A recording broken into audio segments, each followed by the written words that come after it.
em 2 ou 3 aulas, eu vou dizer para você tudo que é preciso saber sobre o Jardim do Éden. Está preparado? Primeiro, dê uma pausa no vídeo e faça sua oração pedindo a iluminação do Espírito Santo para entender tudo aquilo que vou dizer aqui e volte para prosseguirmos com o estudo. Se você gosta de assistir aos vídeos do canal, por favor inscreva-se e deixe o seu gostei. Muito bem, vamos lá. Em Gênesis, capítulo 2, versículo 8, diz o seguinte: E plantou o Senhor Deus um jardim no Éden, na direção do Oriente, e pôs nele o homem que havia formado. No início do versículo diz: E plantou o Senhor Deus um jardim. Claro que Deus não plantou o jardim fisicamente falando, pois para Deus basta dizer alguma coisa e o que ele diz se faz realidade. Como nós temos visto no decorrer do capítulo 1, quando o texto menciona o envolvimento físico de Deus na criação de qualquer coisa, você deve entender que o intuito aí é destacar o cuidado de Deus, a atenção dele ou o amor que ele tem para com aquilo que foi criado. Deus não precisa fazer nada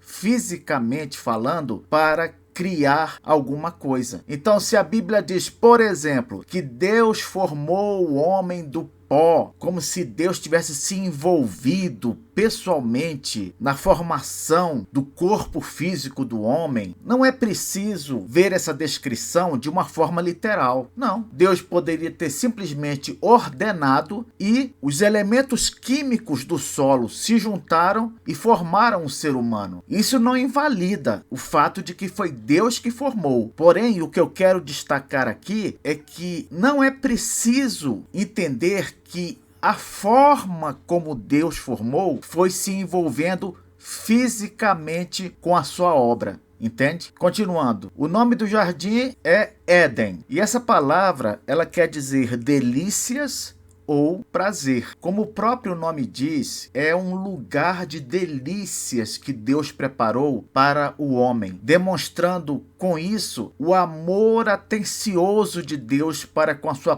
principal criatura. Professor, o homem é a principal criatura de Deus? Com certeza. É a única da qual se diz que foi feita à imagem e semelhança de Deus. Além disso, é a única criatura que recebeu de Deus autoridade para dominar todas as demais criaturas. Fica evidente aí a singularidade do ser humano. Preste atenção também que o Éden e o jardim são coisas diferentes. Era no Éden que ficava o jardim. O Éden, ele seria um lugar mais amplo, uma região maior. O jardim, por sua vez, seria um lugar menor, localizado no Éden. E nesse lugar menor, nesse jardim, foi justamente onde Deus colocou o homem para habitar, para morar. O versículo diz também que Deus plantou o jardim do Éden na direção do Oriente. Como assim? O que significa isso? Bom, pense comigo. Se nós considerarmos que Moisés é o autor do livro de Gênesis e que ele escreveu provavelmente durante o período em que peregrinava com o povo no deserto, então, quando diz que o jardim estava na direção do Oriente, do ponto de vista de Moisés, e tomando, por exemplo, Canaã como referência, que era o lugar para onde Moisés estava seguindo juntamente com o povo que foi liberto do Egito, então, na direção do Oriente quer dizer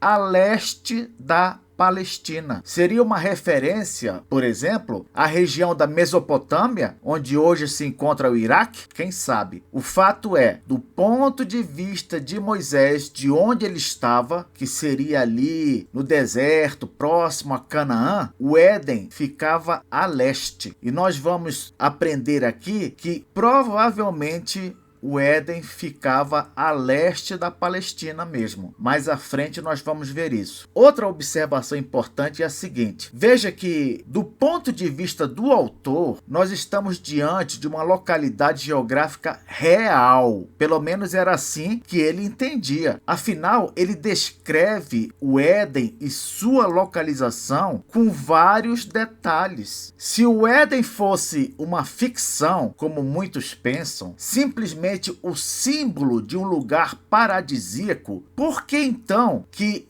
Moisés iria citar rios próximos do Éden, inclusive rios que existem até hoje, como veremos no versículo 14, logo adiante? Por que Moisés faria isso? Não faz sentido. Então, uma leitura natural do texto nos leva a crer que o Éden existiu neste mundo e numa localidade específica. Continuando aqui, o versículo ainda diz: e pôs nele o homem que havia formado. Essa criatura maravilhosa que é o ser humano, que somos nós, feitos à imagem e semelhança de Deus, nós fomos colocados na pessoa de Adão, no melhor lugar da terra recém-criada. É como se, considerando que o mundo era bonito no seu início, o Éden então era lindo. A ideia aqui é de Deus concedendo o melhor para a sua obra-prima.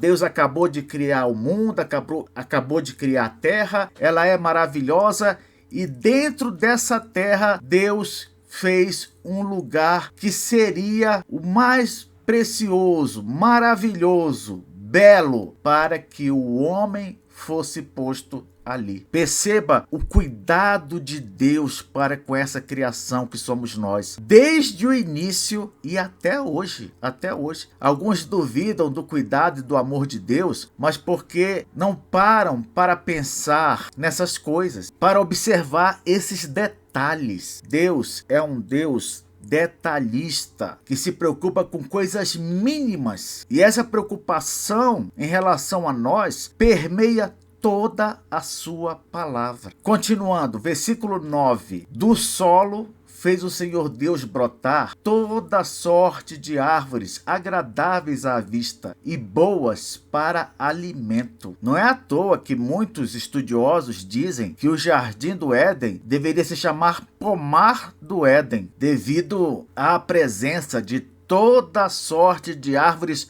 agradáveis à vista e boas para alimento. O versículo 9 diz ainda: e também a árvore da vida no meio do jardim e a árvore do conhecimento do bem e do mal. Observe que nós estamos aqui tratando de árvores literais, não é isso? Estamos falando de um jardim literal, de um lugar que realmente existiu neste mundo. E aí, quando Deus cita as árvores que havia nesse lugar, ele cita duas árvores específicas: a árvore da vida no meio do jardim e a árvore do conhecimento do bem e do mal. Dizer que a árvore da vida e a árvore do conhecimento do bem e do mal são apenas símbolos, não são árvores literais, não condiz com o relato aqui. Como é que, ao citar árvores literais, Deus vai e mistura com árvores simbólicas, inexistentes? Que espécie de leitura é essa? O mais correto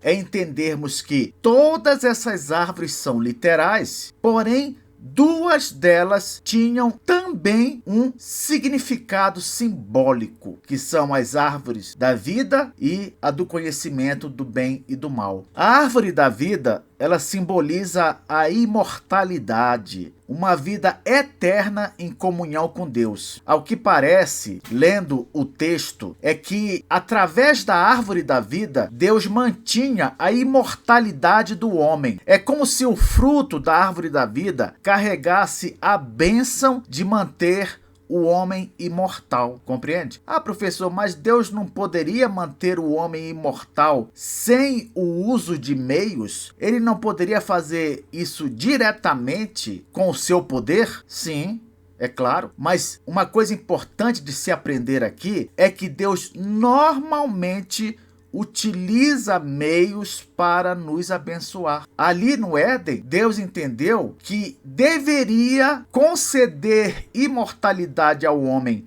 e manter essa imortalidade através da ingestão de um fruto. Qual fruto? O fruto da árvore da vida. O mesmo ocorre hoje, por exemplo, quando Deus resolve nos edificar e aumentar o nosso conhecimento a respeito dele através da leitura da Bíblia. Deus não precisaria fazer isso. Ele poderia simplesmente, num passe de mágica, ir acrescentando conhecimento ao homem dia a dia, se assim fosse sua vontade. Mas não, Deus quis que crescêssemos espiritualmente no conhecimento dele, de sua vontade, através da leitura da Bíblia. Então, Deus tem esse hábito de agir através de coisas e de pessoas. A gente sabe que Deus pode fazer um milagre diretamente, mas você já percebeu que normalmente ele faz os seus milagres através dos homens? Como, por exemplo, usa um médico numa cirurgia para poder acabar com um câncer. É claro que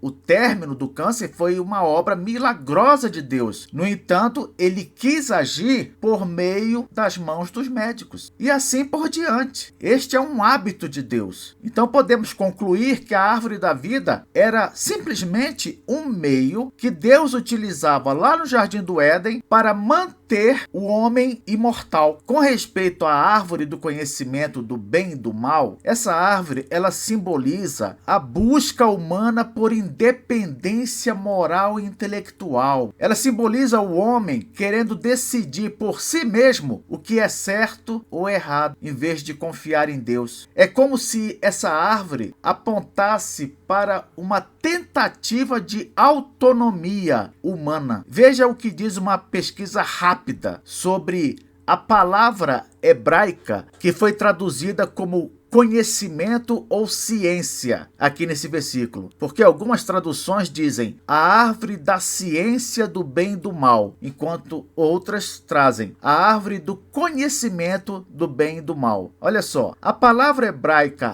Hadaat significa ciência. Na Bíblia, a Hadaat aparece na expressão árvore da ciência do bem e do mal. A palavra hebraica Iada, que faz parte dessa palavra Hadaat, também é traduzida para o português como conhecimento. No Velho Testamento, aparece cerca de 950 vezes. Iada pode ter vários significados, como saber, averiguar, observar, reconhecer, instruir, designar, punir, entre outros. Pois bem, eu quero destacar o seguinte significado: designar, que pode ser também denominar ou qualificar. Por que eu quero destacar esse significado? Para dizer o seguinte: a ideia aqui nesse texto é que a árvore do conhecimento do bem e do mal daria ao homem a capacidade de definir o que é bem e o que é mal, à semelhança de Deus, porque Deus faz isso, mas à parte dele, ou seja, de forma